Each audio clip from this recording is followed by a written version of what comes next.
Before we get into this, two things. Number one, if you're not here to learn about Sweden and guns and Spotify royalties, and you just want to learn how to launder money or how to game the Spotify system with illegitimate streams to profit from that, do know that these things are not like some cool, unethical life hack. It's fraud, and if you make any significant amount of money, like anything over $500, at least here in the United States, you almost certainly will go to prison. Number two, if this video has more than like 100,000 views, then I probably already spoiled any chances of this working anyway by increasing the price and demand of targeted click farms. So even if you see yourself as some sort of criminal mastermind or you don't mind risking jail time, you're probably too late to this party. I would not make this video unless I thought that its existence would not only increase awareness, but make fraudulent streaming more difficult, because at the end of the day, all this is doing is eating money out of legitimate artists' paychecks. So with that being said, let's go. I love a deep dive, and this is very much going to be a deep dive, but what I don't love is reading about an increase in people being murdered. And earlier this year, I was reading a lot about a sharp increase in gang-related crime and gang-related shootings and even bomb explosions in Sweden, of all places. Now, I'm just going to be honest here. When the average red-blooded American thinks of Sweden, they think of northern lights and beautiful landscapes and reindeer and pastries and blonde girls and ice hotels and ABBA and Swedish fish and furry boots. Basically, we think that Swedish people are a bunch of pussies. But this is actually not the case. Swedes are 25% more likely to pirate software than Americans and 3 times more likely to be the victim of a crime. Swedes are 53% more likely to have their home burgled, but only about half as likely to get mugged or robbed in person. While Americans are 6 times more likely to use opiates, Swedes get arrested for drug offenses 68 times more than us, yet America has 10 times more prisoners per capita than Sweden. And if any Swedish folk are watching this and getting defensive, do not worry, our murder rate is still 143 times higher than yours, and when you do survive a shooting, you don't get a $250,000 hospital bill afterwards. But this is not a competition. The takeaway here is that I just want my American friends to know that Swedish people are actually pretty hardcore. But what does this have to do with Spotify? It might be necessary to give you a teeny little bit of backstory here. 8 years ago, Sweden was one of the safest countries in Europe, and now it is statistically one of the most dangerous, with gun violence over 2.5 times the European average. Let me give you some statistical examples. In 2015, there was a grand total of 25 shootings in Sweden. In 2022, there were 391. While that's still nowhere near the per capita rate of Westworld here, it's obviously a pretty significant increase. And a lot of that is because Sweden seems to be going through something the States went through in the 90s with the rise of popularity in mainstream hip-hop culture and gangs sort of intertwined. Now, with that being said, Swedish drill music is so good. It's kind of insane how many absolute bangers are coming out of this country that has significantly less people than the state I live in. Having a popular music production YouTube channel has its perks, such as being vaguely recognizable to a Swedish hip-hop producer who happens to be affiliated with this crime underworld that I'm referring to. It would be worth taking a second to emphasize just how batshit insane it is when a country's Billboard-topping pop music is intertwined with their gangs, but there might be a good reason why the crime-related music is doing so well other than it just sounding good. Now, many of Sweden's gangs bring in their income through human trafficking and drugs. Of course, firearms, burglaries, and contract killings are lucrative too, but the combination of Ronald Reagan-era drug policies where more than 1.5 grams of marijuana possession puts you behind bars sets the stage for an extremely lucrative organized crime opportunity. On top of that, for quite a long time now, Sweden has been mired as a transit and destination country for human trafficking, typically with the victims coming from Eastern Europe. The 2015 refugee crisis flooded Sweden with over 100,000 non-European refugees who had little to no knowledge of the country's laws, protections, or rights. And within this perfect storm, there was a lot of illegal money to be made, but in a world that doesn't use cash very often, there weren't many ways to spend that money.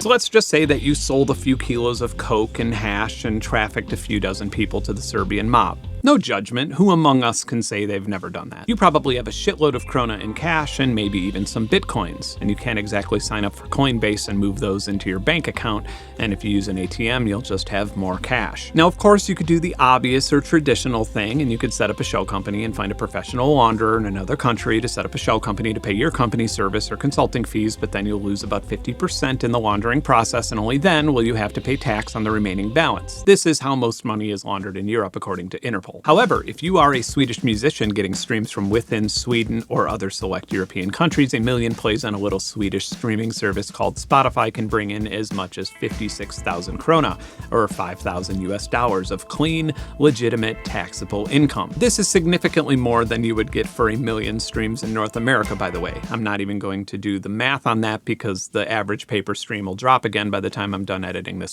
video. So what you want to do is find yourself a talented, locally popular musician that you can align yourself with. Ideally one that's under 21 who can't be imprisoned unless it's under extremely unusual circumstances. And rather than releasing with any of the major labels that he's worked with, this musician can have a self-published debut album. You offer that young, impressionable, prison-immune musician a scheme that will make a lot of money and possibly make him the most successful musician in all of Sweden.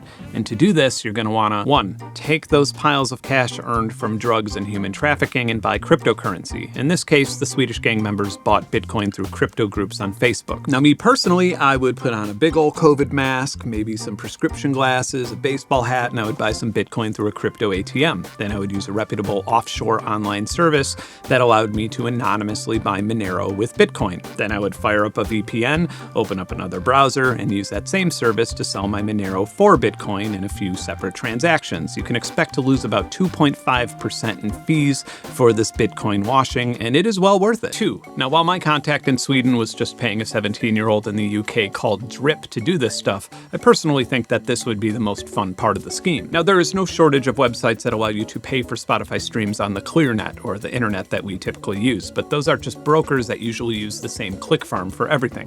Spotify will probably see those IP addresses as suspicious and then flag them and not pay royalty on the streams. What you would want to do is reach out to click farms directly and set up custom jobs, and the best way to do that is on the dark web or Telegram. It doesn't take that much research to find these things.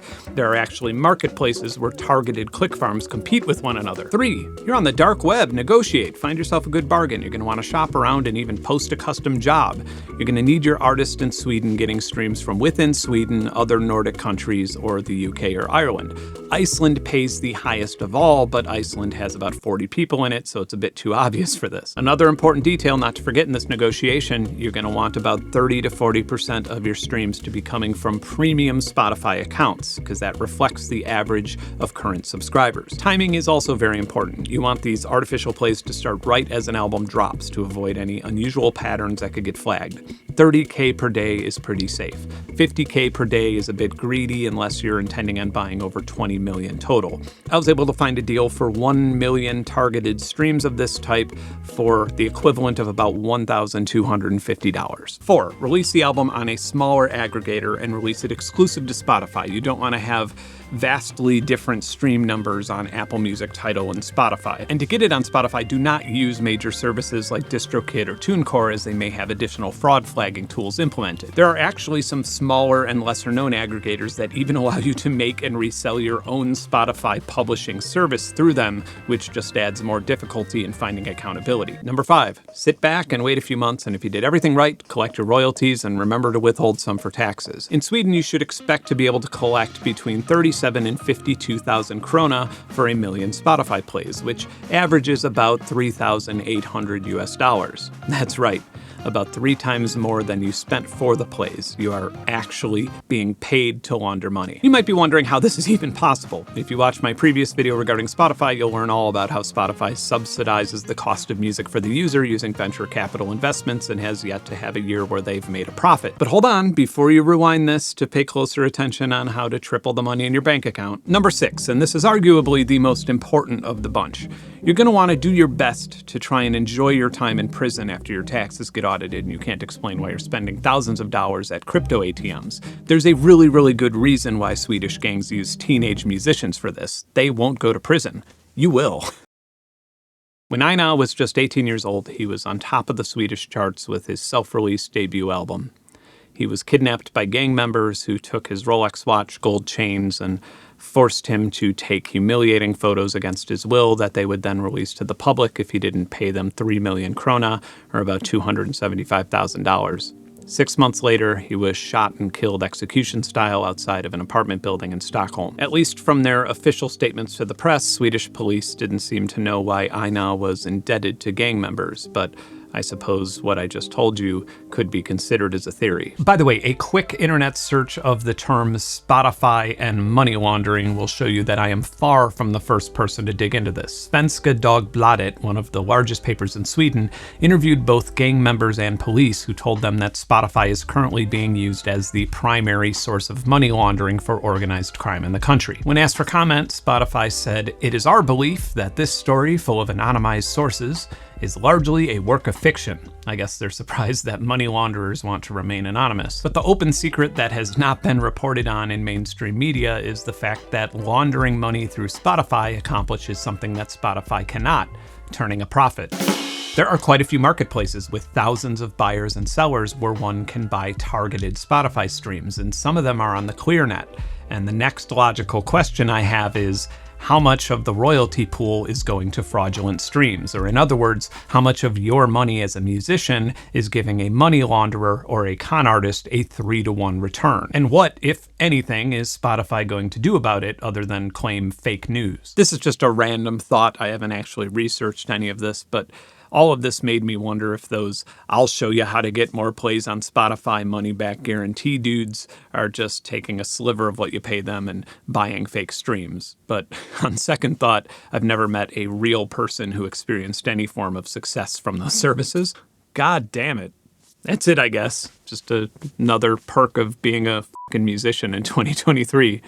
If you enjoy this type of content, this channel is actually a nonprofit organization, and you can support it via Patreon, where you get all of this, plus a monthly songwriting challenge that I will stream the results of, and it's actually an incredibly positive, productive, and genuinely lovely community we have. And it costs you as little as $1. Anyway, as always, thank you for watching, keep creating, and do not be a dickhead and launder money on Spotify.